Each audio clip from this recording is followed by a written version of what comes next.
Yo, what is going on YouTube? Hope you guys are doing fantastic today.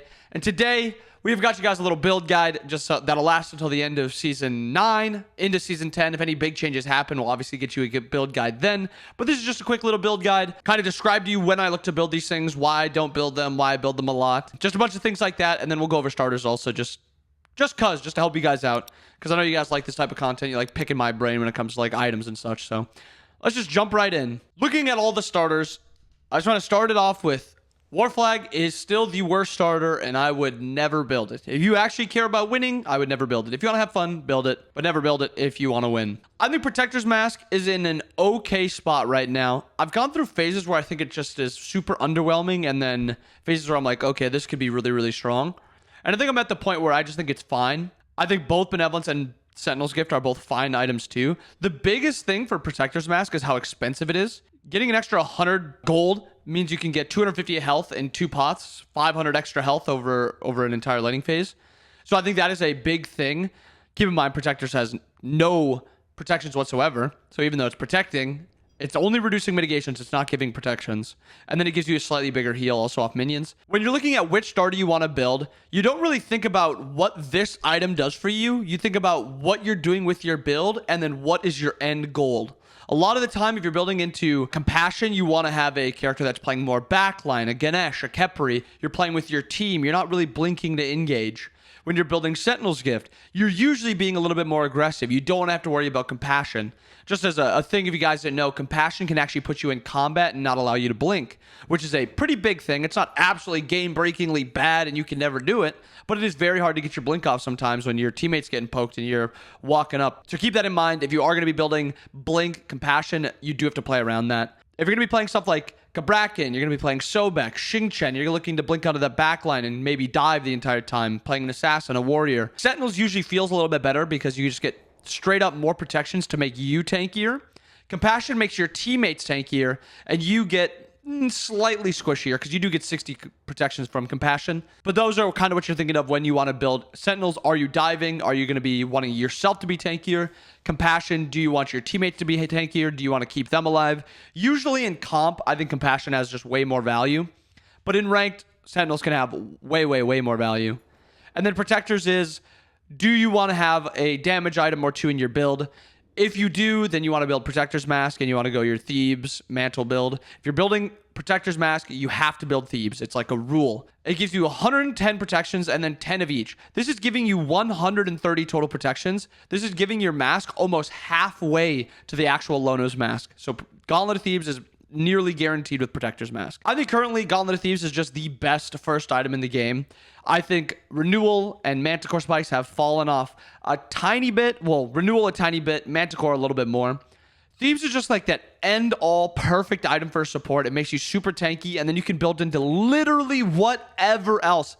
I mean literally any other item next. That is how OP Thebes is. Renewal is a little bit different because you're not getting it as tanky with protections. Your tankiness comes from healing. And if you have a lot of teammates that are healing around you, the enemy will be building anti-heal, making the heal worse. So then in turn, you are less tanky. So you kind of have to sometimes opt into a defense item after Renewal just to get you to that extra tankiness, where Thebes doesn't matter if your team is building, or if your team has a lot of healing, the enemy team's building anti-heal. You can just build this and then build literally anything after. I do think Renewal has a lot of value on frontline gods where your team doesn't have a lot of healing. Stuff like Ymir, kind of like an Ares, but Ares, Thebes is actually a lot of value because the aura. Mail of Renewal is not giving you an aura. But those dive gods, Kabrakan also, if they get this big Mail of Renewal heal and then they just have no healing on their team, they're going to be even harder to take down. I've kind of came back around on Manticore being an okay item. The MP5 on it makes it feel really good comboed after a Thebes or a Renewal. My only problem in this 2 item spike is it's kind of expensive. 2 2,400 gold items getting no cooldown feels, I don't want to say bad, but it doesn't feel great. I still think it's absolutely viable to go Thebes into Manticore or Mail into Manticore. But I think Manticore has solidified its spot in like the second, third slot because it's just a feels good item to get, and your damage going up just a little bit also is sometimes all you need to just be able to take over a game. Manticore went through a phase where it was also a first item, and I think now it's no longer viable at all to build as a first item. There is some times where it feels fine and you don't feel like you lost the game because you built Manticore first, but having MP5 instead of HP5 on this item, if you're getting poked in the mid game, you're not going to be healing it up. I think Manticore should be bought second, third, never really first. Next up, Spirit's Robe. Spirit's Robe is just the perfect tank item. If you're playing support, 99% of the time you should have a Spirit's Robe in your build. And I feel the same about Gauntlet of Thebes, unless you're going into Mail of Renewal. Or if you're playing support, build Gauntlet of Thebes, get Spirit's Robe in your build. Doesn't matter where. Spirit's Robe, just don't build the first item. Get a health item first. But second, third, fourth, fifth, sixth, anywhere else, build Spirit's Robe. Spectral Armor. Spectral Armor is a really good, like, third-ish option. Do they have a crit hunter? Do they have a Mercury? Do they have double crit, double hunter? Something like that. Build into the Spectral. It's a lot of value. Hardwood is just absolutely busted right now because of the Amulet of the Stronghold upgrade. When you look at this one, 15% of your physical protections are converted to magical protections. So let's just run some quick math. 81 protections that you get from just being level 20.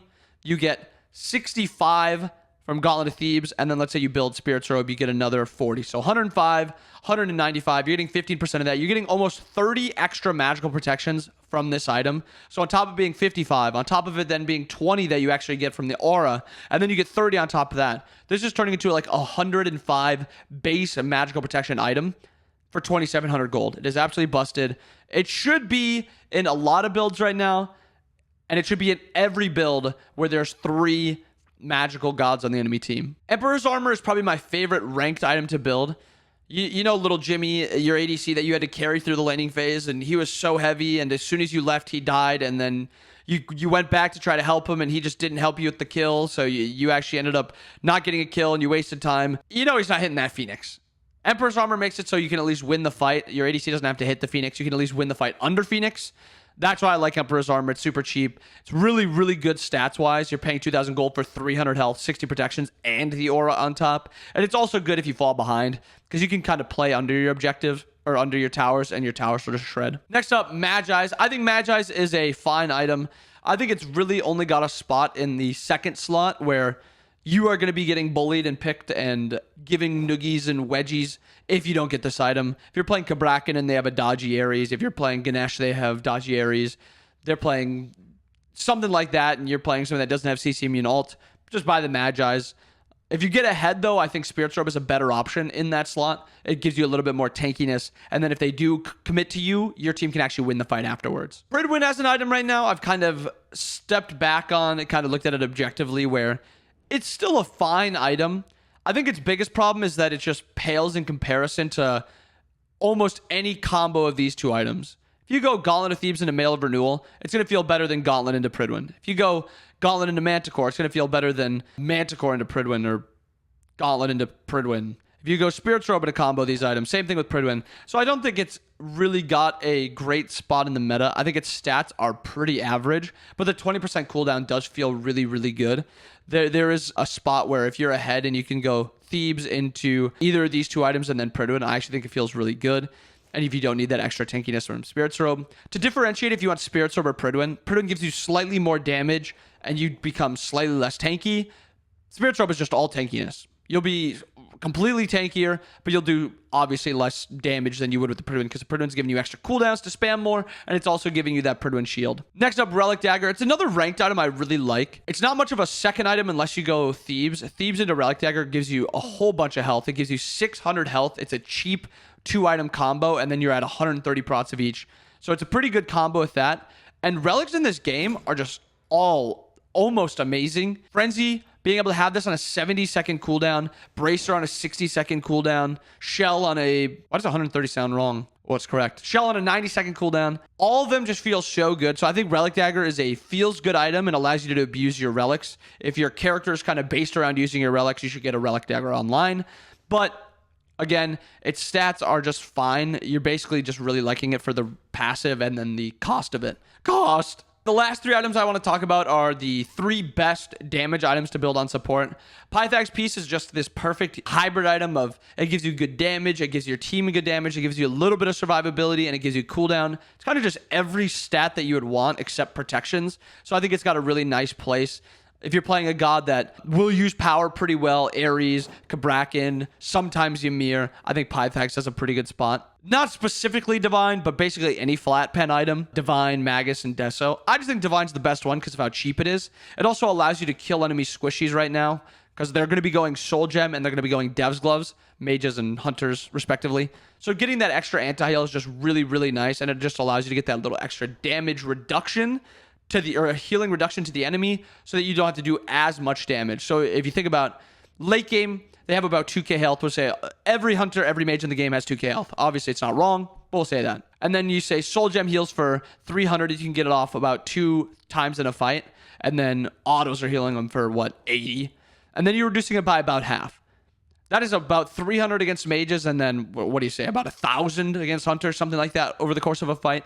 So this Divine Rune actually has a whole lot of value, and it's 2,200 gold, 100 power, and 15 pen, flat pen. And lastly, E-Staff.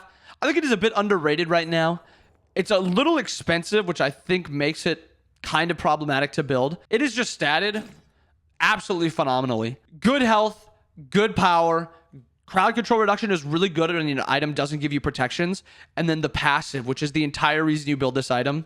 You steal 8% maximum mana, which is meh, and then 6% maximum health. You have a Soul Reaver of 6% health every 15 seconds. This item is phenomenal when it comes to poke. If you're playing something that can actually just get a little bit of poke out, you will feel the sick nature of this item and how much tankier it makes you and how much squishier it makes the enemy. I hope you guys enjoyed the build guide. Hope it helps you out. If you guys have any questions, drop them down below. Any item you thought I missed or something I just didn't bring up, let me know below. Hope you guys enjoyed the video. Hope you guys have a wonderful rest of your day. Happy New Year, and I'll see you guys again next time. Peace.